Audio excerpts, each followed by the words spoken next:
ایک وقت کی بات ہے، بہت دور بادلوں سے اوپر روشنیوں میں نہائی ہوئی ایک جادوئی وادی میں ایک بادشاہ اور ایک ملکہ رہتے تھے۔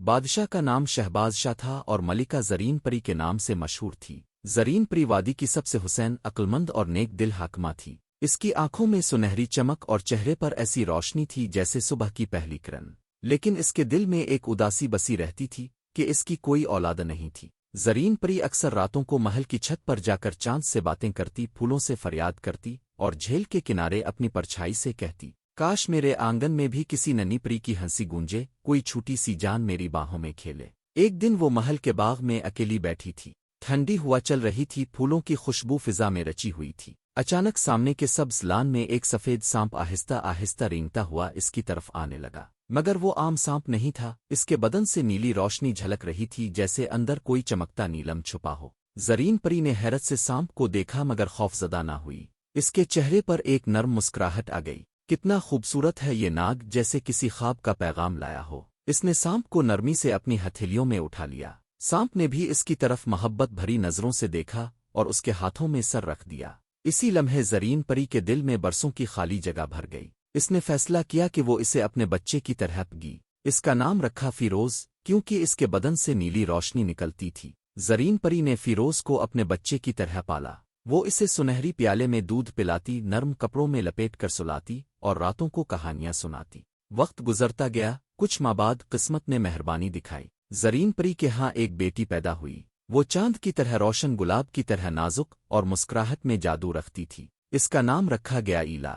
اب محل میں دو بیٹیاں تھیں، ایک پری اور ایک ناگ۔ دونوں ساتھ بڑی ہوئیں، ایک ہی کھیل، ایک ہی ہنسی، ایک ہی محبت۔ ایلا جب باغ میں تتلیاں پکڑتی تو فیروز اس کے پیچھے رینگتا۔ ایلا جب ہنستی تو فیروز کی نیلی آنکھیں چمک اٹھتیں۔ زرین پری دونوں سے بے پناہ محبت کرتی تھی، مگر فیروز کے پاس ایک راز تھا، ایک جادوئی ناگ منی۔ وہ نیلی روشنیوں سے چمکتی تھی جیسے آسمان کی گہرائی اس میں قید ہو۔ زرین پری کہا کرتی، یہ ناگ منی ہماری حفاظت کی نشانی ہے۔ جب تک یہ محل میں رہے گی کوئی باری طاقت ہمیں نقصان نہیں پہنچا سکتی۔ یہ منی ایک سنہری صندوق میں رکھی گئی تھی جو محل کے سب سے اونچے کمرے میں محفوظ تھا۔ ایلا اور فیروز اکثر اس کے پاس جا کر بیٹھتے، منی کی روشنی میں کہانیاں سناتے۔ ایک رات جب آسمان پر بادل گرج رہے تھے اور محل کے گرد بجلیاں چمک رہی تھیں، ایک کالی ناگن محل کی حدود میں داخل ہوئی۔ وہ زالیہ ناگن تھی جو صدیوں سے ناگ منی کی تلاش میں تھی۔ اس کی آنکھیں سرخ انگاروں جیسی، بدن سے کالا دھواں اٹھتا اور آواز زہر کی طرح سرد تھی۔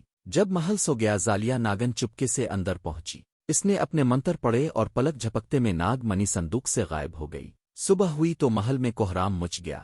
زرین پری نے صندوق دیکھا، وہ خالی تھا۔ میری ناگ منی، ہماری حفاظت چلی گئی۔ ایلا اور فیروز دوڑتے ہوئے آئے۔ ایلا نے کہا، ماں ہم منی واپس لائیں گے۔ زرین پری نے فیروز کی نیلی آنکھوں میں دیکھا۔ فیروز، تم اس دنیا کو جانتے ہو، تم جا سکتے ہو۔ ایلا تمہارے ساتھ جائے گی، تم دونوں ایک دوسرے کی طاقت ہو۔ اگلی صبح دونوں بہنیں نکل پڑیں، ایک روشنیوں میں نہاتی پری اور ایک نیلی چمک سے جگمگاتا ناگ۔ ان کے قدموں تلے بادل، سامنے اندھیرے پہاڑ۔ ایک رات جب وہ آرام کر رہی تھیں، فیروز نے اپنی دام سے زمین پر دائرہ بنایا۔ یہ ناگ محافظ دائرہ ہے، اس کے اندر کوئی باری روح داخل نہیں ہو سکتی۔ ایلا مسکرا کر بولی، اور میں روشنی کا دائرہ بناتی ہوں تاکہ تمہیں اندھیرا چھو نہ سکے۔ وقت گزرتا گیا، آخرکار وہ ایک سیاہ وادی میں پہنچی، زالیہ گار، جہاں زالیہ ناگن رہتی تھی۔ پہاڑوں کے بیچ ایک گہرا غار جس کے دہانے پر سبز آگ جلتی تھی۔ اندر سے سانپوں کی سرسراہٹ سنائی دے رہی تھی۔ ایلا نے دھیرے سے کہا، احتیاط سے جانا ہوگا۔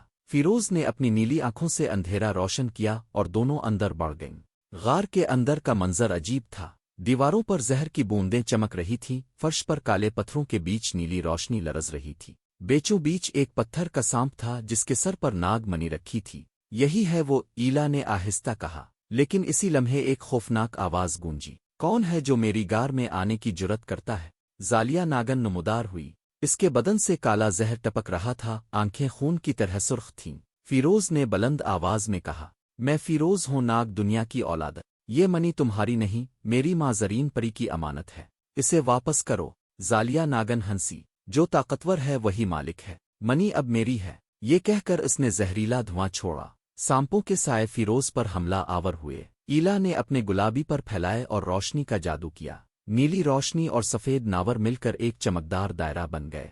فیروز نے اپنی اصل ناگ شکل اختیار کر لی، بدن لمبا، آنکھوں میں بجلی کی چمک، ماتھے پر نیلے نشان کی روشنی۔ یہ منی پاک دلوں کی امانت ہے، تمہاری نہیں۔ دونوں کے درمیان خوفناک جنگ چھڑ گئی۔ زالیہ ناگن زہر اگلتی، فیروز نیلی بجلی برساتا اور ایلا روشنی سے اپنی بہن کا دفاع کرتی۔ غار دہلنے لگا، چٹانیں ٹوٹنے لگیں، روشنی اور اندھیرا آپس میں ٹکرانے لگے۔ آخرکار فیروز نے اپنی دام سے ناگ منی کو پکڑا اور زالیہ ناگن کے دل پر نیلی روشنی کا وار کیا۔ ایک چیخ کے ساتھ وہ دھوئیں میں بدل گئی۔ غار میں اب صرف روشنی باقی رہ گئی۔ فیروز نے سانس لی اور منی ایلا کے ہاتھوں میں رکھ دی۔ یہ تمہارے ناور سے زیادہ چمک نہیں سکتی بہن، ایلا مسکرا کر بولی، اور تمہارے دل کی ہمت جیسی کوئی روشنی نہیں ہو سکتی فیروز۔ دونوں واپس محل پہنچی۔ زرین پری نے جب اپنی منی دیکھی تو خوشی کے آنسو بہنے لگے۔ میری بیٹیو، تم نے صرف ناگ منی واپس نہیں لائی، میرے دل کا خالی پن بھی بھر دیا ہے۔ اس دن کے بعد وادی میں کبھی اندھیرا نہیں آیا۔